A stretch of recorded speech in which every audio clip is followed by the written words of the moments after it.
اعوذ باللہ من الشیطان الرجیم پناہ مانگتا ہوں میں اللہ کی شیطان مردود سے۔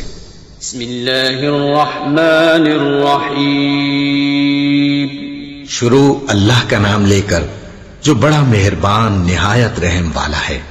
الحمد للہ رب العالمین الرحمن الرحیم مالک یوم الدین ایاک نعبد و ایاک نستعین اهدنا الصراط المستقیم صراط الذین انعمت علیہم غیر المغضوب علیہم ولا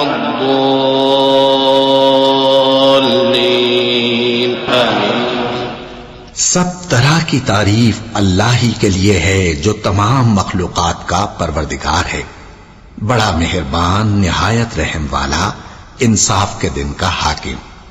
اے پروردگار، ہم تیری ہی عبادت کرتے ہیں اور تجھی سے مدد مانگتے ہیں، ہم کو سیدھے رستے چلا، ان لوگوں کے رستے جن پر تو اپنا فضل و کرم کرتا رہا، نہ ان کے جن پر غصے ہوتا رہا، اور نہ گمراہوں کے۔ آمین۔